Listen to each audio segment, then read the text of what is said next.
చట్టాలు. బిఎన్ఎస్ చట్టాలు మనం అందరికీ ఇప్పుడు మనం అనుభవిస్తున్నాం. బిఎన్ఎస్ చట్టాలు ఎక్కడి నుంచి వచ్చినాయి? బిఎన్ఎస్ చట్టాలు మార్చడానికి ఏ విధంగా చేసేళ్ళు? భారత రాజ్యాంగంలో ఉన్నటువంటిదే.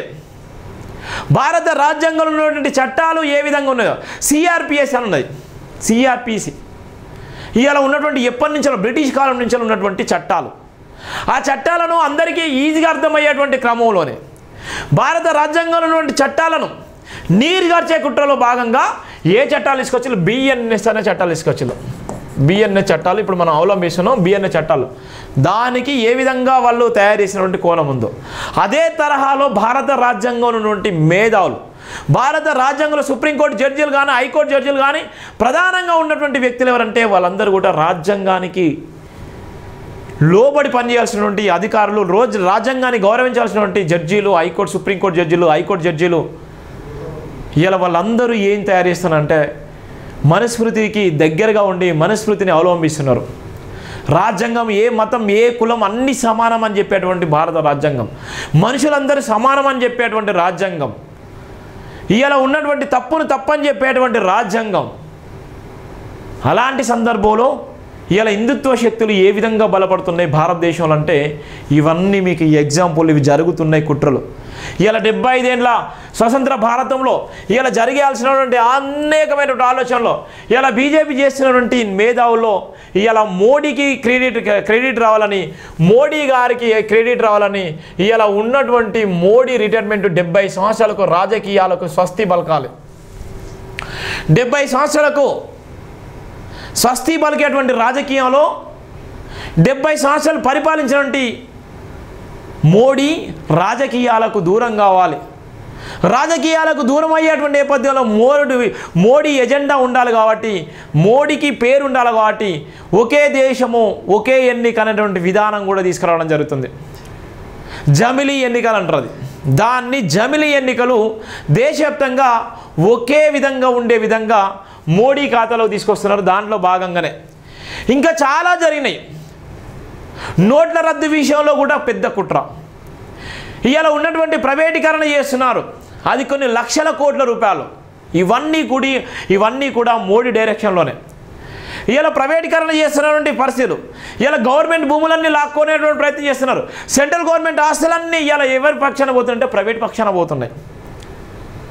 ఒక పక్కన భయంకరమైనటువంటి ఇబ్బందులకు చేస్తూనే, మరో పక్కన మతం మీద విషం కక్కుతూనే, మరో పక్కన మేధావులను ఇష్టానుసారంగా దాడులు చేసేటువంటి ప్రయత్నం చేస్తున్నారు. అందులో భాగంగా ఇవన్నీ మీకు చెప్పేటువంటి ప్రయత్నం చేస్తున్నారు. ఇలా 70 సంవత్సరాలు రిటైర్మెంట్ కాబోతున్నటువంటి దేశ ప్రధాని 70 సంవత్సరాల తర్వాత మళ్ళీ ఎవరు చేయాలి? మళ్ళీ దేశ ప్రధానిలాగా మోడీ 15 సంవత్సరాలు సుదీర్ఘంగా ఓ దేశ ప్రధానిగా ఉన్నటువంటి క్రమంలో తర్వాత మోడీ తర్వాత ఇంకోళ్ళు రావాలి. ఇంకోళ్ళు వచ్చిందంటే మోడీలాగా చేస్తారా? మోడీకి ఉన్నటువంటి ఆలోచన ఇంకో వ్యక్తికి ఉంటుందా? మోడీకి ఉండేటువంటి ఆలోచన ఇంకో వ్యక్తి ఇంప్లిమెంటేషన్ చేస్తాడా అంటే వాళ్ళందరికీ కూడా స్క్రిప్ట్ అంతా రెడీగా ఉంది. ఏదైతే స్క్రిప్ట్ చెప్తున్నానో అంత రెడీగా ఉంది. అందులో భాగంగానే ఇలా క్రైస్తవ సమాజాన్ని వాక్స్ బోర్డు భూములను ఏ విధంగా చట్టం తీసుకొచ్చిలో, క్రైస్తవ సమాజంలో ఉన్నటువంటి ఆస్తులు, క్రైస్తవ సమాజంలో ఉన్నటువంటి పాస్టర్లు, క్రైస్తవ సమాజంలో ఉన్నటువంటి మేధావులు, క్రైస్తవ సమాజంలో ఉన్నటువంటి ఇంటెలెక్చువల్స్ అందరి డాటా కూడా సెంట్రల్ గవర్నమెంట్ దగ్గర డాటా ఉంది. స్టేట్ గవర్నమెంట్ ఎప్పుడో పంపించింది. వాళ్ళందరి డాటాని సేకరించడం కోసం ఒక ప్రత్యేకమైన టీం ఉంది. ఏదైతే క్రైస్తవ సమాజం గురించి మాట్లాడే వ్యక్తులు, క్రైస్తవ సమాజం గురించి ప్రచారం చేసిన వ్యక్తులు, క్రైస్తవ సమాజాన్ని మేల్కొల్పేటువంటి సమాజంలో ఎవరైతే ఉన్నారో వాళ్ళందరినీ కూడా గమనించేటువంటి ప్రక్రియ మనం చూస్తున్నాం. ఇలా ఉన్నటువంటి క్రైస్తవ సమాజం ఇంత స్వేచ్ఛగా ఉందంటే మీరు అనుకుంటున్నారు మీ ఎజెండా, వాళ్ళ ఎజెండా ఎప్పుడో వెళ్ళిపోయింది. ఇలా మీరు స్వేచ్ఛగా ఉంటున్నారంటే దానికి కారణము మీ దగ్గర ఉన్నటువంటి జనము, మీ దగ్గర ఉన్నటువంటి బలము, మీ దగ్గర ఉన్నటువంటి విశ్వాసులు, మిమ్మల్ని నమ్ముకున్నటువంటి యవనస్తులే. వాళ్ళ బలం చూసే మీ దగ్గరికి ఏం చేయలేకపోతున్నారు. కానీ ఆ యవనస్తులే లేకపోతే, మీ దగ్గరికి వచ్చేటువంటి చర్చి బిలీవర్సే మీ దగ్గర రాకపోతే ఇలా మీ మీద కూడా దాడులు చేస్తారు. మిమ్మల్ని టచ్ చేయాలంటే శాంతి భద్రతలకు విఘాతం కలుగుతుంది కావచ్చు, శాంతి భద్రతలకు ఇబ్బంది కలుగుతుంది కావచ్చు, శాంతి భద్రతల లోపం వస్తే తట్టుకోలేకపోతారు కావచ్చు, ప్రభుత్వాల మీద ఇబ్బంది కలుగుతాయి కావచ్చు అన్నటువంటిది ఒకే ఒక ఎజెండాతోనే మీ దగ్గర రావట్లేదు. ఇలా మీ అందరి మీద దాడులకి అన్ని కుట్రలు వేస్తున్నారు. ఈ కుట్రల భాగంగానే ఇలా ఉన్నటువంటి ప్రవీణ్ పగడాల లాంటి వ్యక్తులు కానీ, ఇలా ఉన్నటువంటి లీస్ట్ ఆఫ్ చేసినటువంటి రాజబోడు అన్నగాడు 103 మంది పాస్టర్లు లీస్ట్ చేసిన నేపథ్యంలోని 7గురికి సుపారీ ఇచ్చినటువంటి గ్యాంగు కానీ, అవన్నీ సత్యాలే, నిజాలే. పోలీసు వ్యవస్థ తెలియదా, పోలీసు యంత్రాంగం తెలియదా? ఇక్కడ ఉన్నటువంటి నేపథ్యంలో పరిశుద్ధ గ్రంథము ఇది, ఈ గ్రంథానికి సంబంధించినటువంటిది బైబిల్ సంబంధించినటువంటి పరిశుద్ధ గ్రంథం. పరిశుద్ధ గ్రంథంలో అన్ని మతాలు ఒకటే, అందరి దేవుళ్ళు ఒకటే, ఎవరి సిద్ధాంతం వాళ్ళదే, ఎవరు నమ్ముకుంటే అదే వాళ్ళ సిద్ధాంతం. పరిశుద్ధ గ్రంథం చెప్తుంది బైబిల్. ఇక్కడ ఉన్నటువంటి ఖురాన్, ఇక్కడ ఉన్నటువంటి ఈ మతం కూడా అన్ని మతాలు ఒకటే, ఎవరి నమ్మకం వాళ్ళని చెప్తున్నారు. ఇక్కడ ఉన్నటువంటి భగవద్గీత కూడా ఎవరి మతాలు వాళ్ళవి, ఎవరి సిద్ధాంతం వారిది, అందరి దేవుడు ఒకటే అని చెప్తున్నారు. మరి మనం ఎందుకు ఇన్ని కుట్రలు, ఇన్ని కుతంత్రాలు? మనకెందుకు ఇన్ని కుట్రలు కుతంత్రాలు? ఇన్ని కుట్రలు కుతంత్రాలు మనకెందుకు? ఒక మనిషిని చంపేసేటువంటి పరిస్థితులు ఎందుకు వస్తున్నాయి?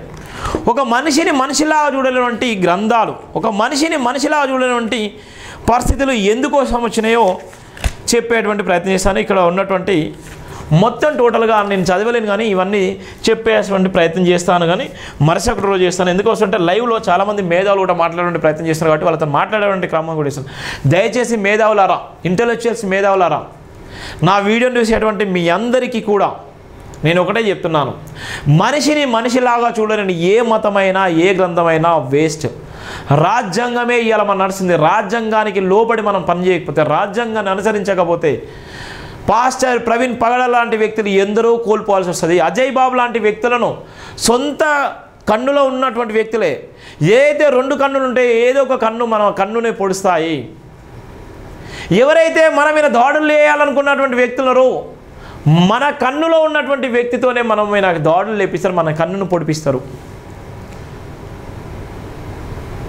అవన్నీ కూడా మీకు చెప్పే ప్రయత్నం చేస్తాను. అందుకోసమే ఉన్నటువంటి క్రైస్తవ సమాజం అంతా చర్చిలో డిసైడ్ అయిపోతుంది, క్రైస్తవ సమాజాన్ని అంతా మేల్కొల్పేది, క్రైస్తవ సమాజం అంతా మాట్లాడి చర్చిలో.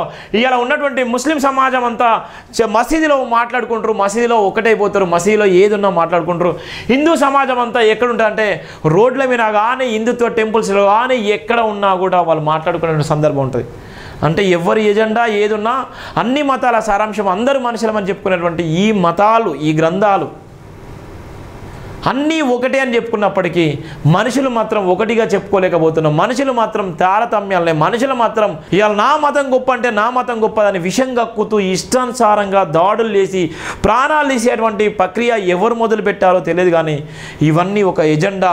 అందుకోసమే మణిపూర్ ఇంకా మంట మండుతుంది.